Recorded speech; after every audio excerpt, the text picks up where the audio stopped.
February 5th, 2010.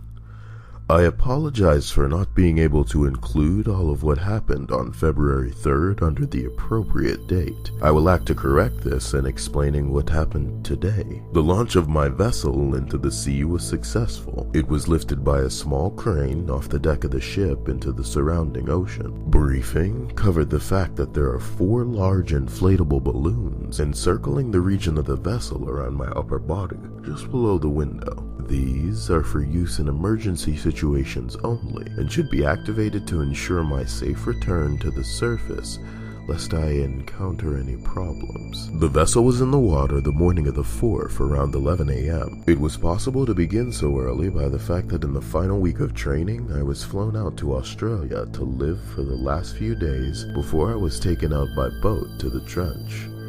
There were quick preparations before I entered the vessel, but when the entrance was sealed, I was sure I would be quite alone. The systems that allowed the relay of information from my vessel to the surface were functional, but still in the first stages of development, so I decided it would be best to present all data when I returned to the surface. Understand, I am writing this journal entry after the events of today, for it would have been impossible for me to record my experiences as it happened.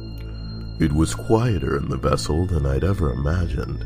I expected to hear the water moving around me, but instead it was quite deftly silent, spare the beeps and odd noises from the equipment that surrounded me. I began to descend. It was quite a simple process at that stage of the expedition. All that was required of me was to ensure that the vessel stayed on track and that all of the systems were in working order.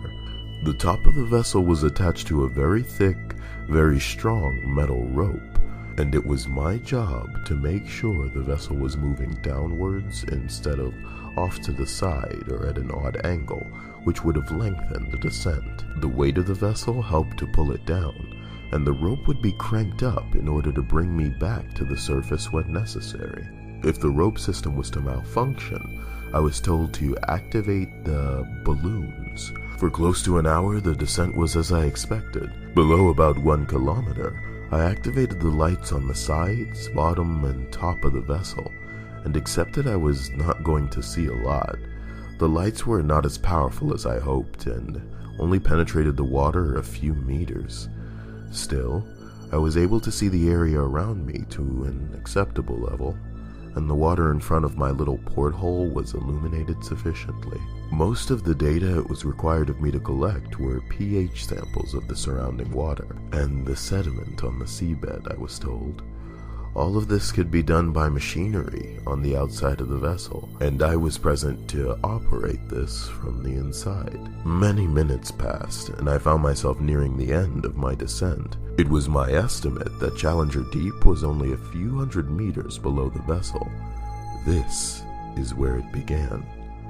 As a result of what I might guess as being nerves or a lack of oxygen, I passed out quite suddenly.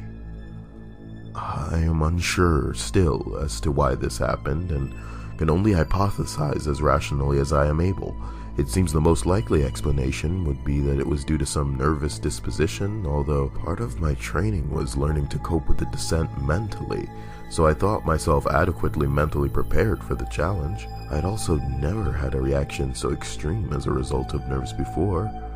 Forgive me, though, this is purely guesswork. I experienced what I can now understand was a very vivid dream during my unconsciousness. It appeared in this dream that my descent commenced as it would have if I hadn't passed out. I continued to approach Challenger Deep and worked to slow the vessel down with one of the pedals. The rope was taut, and so the vessel remained upright and everything was in working order. I was only meters from the seabed when I heard something completely unexpected. It began as a quiet tap, but soon evolved into heavy pounding on the bottom of the vessel. I was terrified for my life.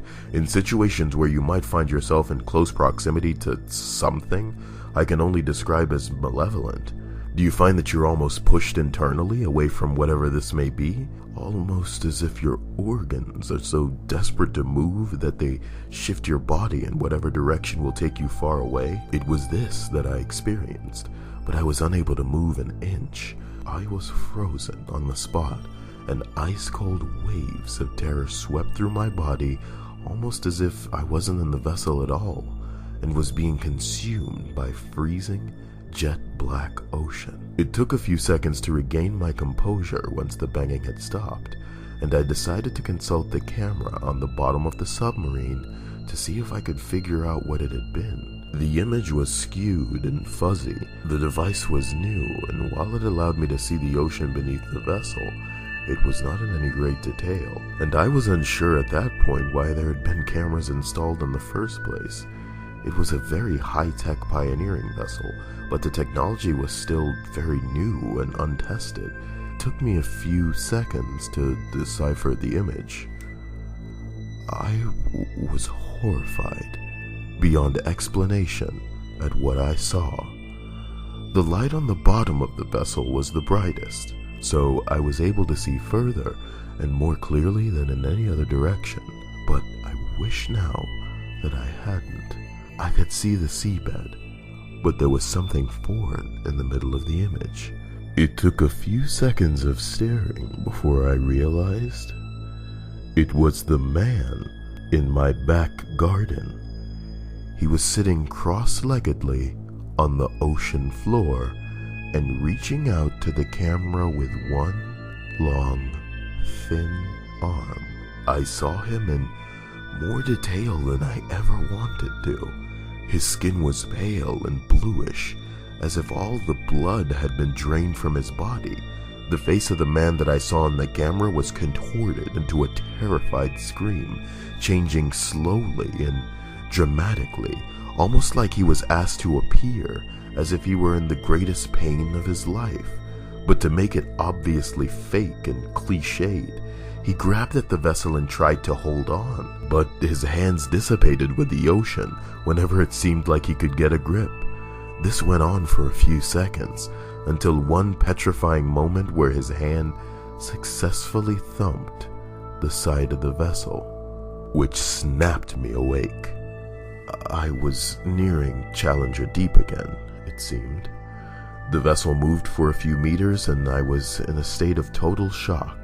The dream seemed much too vivid and much too real.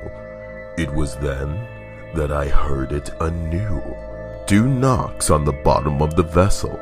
Immediately I activated the balloons, almost instinctively, and began to rise back up, leaving Challenger Deep in my wake. Curiosity overcame me though, and I flashed my bottom camera on only for a second, catching the image in action that I still lived to regret. The man from my garden was sat on the ocean floor, as he was in the dream, although this time, rather than a face knotted in fear, he had a wide smile, and his eyes were open, and I saw myself in them. He waved as I ascended, eventually swallowed by the unforgiving dark of the trench.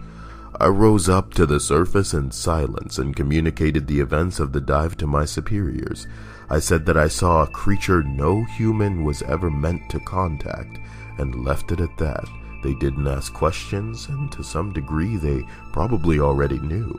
Every video I recorded and picture I took would be available to them shortly, so what I said would not be of vast importance.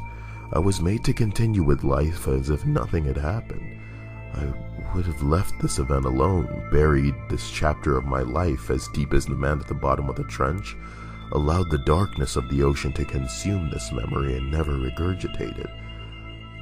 I was ready to, until last night.